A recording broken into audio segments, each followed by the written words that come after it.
Ano po ang dahilan? Bakit nauna tayo sa pagpaplano, visionary pa ang mga leaders natin noon, tapos inabot po ng halos 5 dekada bago po umusad tong proyekto na to? Yung mga diskusyon ho yan, ang mga detalye. Yung detalye sa pagplano kung saan mo ilalagay yung alignment. Yung detalye kung saan, paano mo popondohan. Yung detalye kung paano mo adresan yung right of way. Yung detalye kung saan maiengganyo mo yung samot-saring mga contractor na sasali rito. Alam mo ba na ang daming mga foreigners na sumali dito? Mga contractor sa proyektong ito. Magugulat ka at magugulat ka. Ito lang ang magpapakita na sa dami ng mga foreigners na nakiki-invest dito, yung pagtitiwala nila sa Administrasyon Duterte na lahat ito limpya, malinis, totoo at tunay.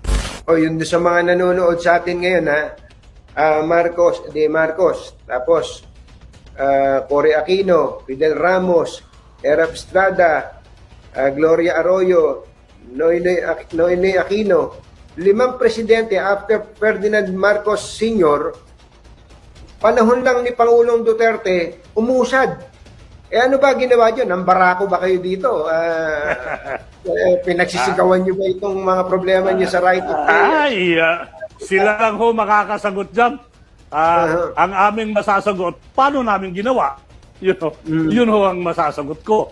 Kung ano yung hindi ginawa noong nakaraan, pasintabi na lang po. Sila na ho sumagot niyan. Sa funding po nito, hindi ba natin pinroblema talaga nung araw yan, kaya siguro hindi na-implement?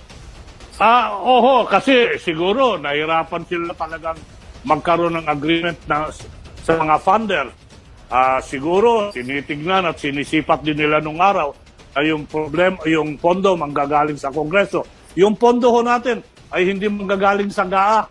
Ito, loan proceeds ho na binigay ng Bansang Fund through JICA at preferred arrangement.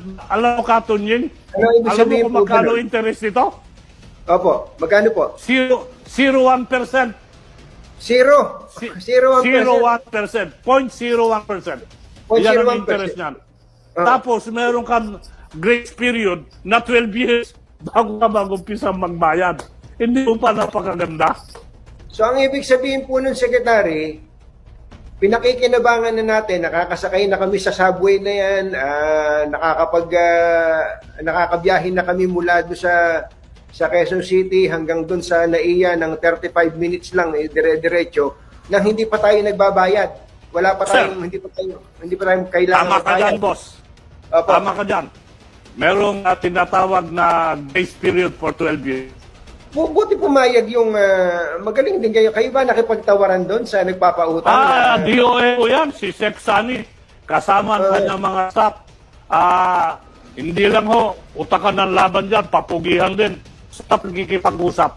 Higit sa yung Batang Hapon ay handang tumulong makiisa sa Republika ng Pilipinas upang magkaroon buhay at patotoo itong Manila Subway na to.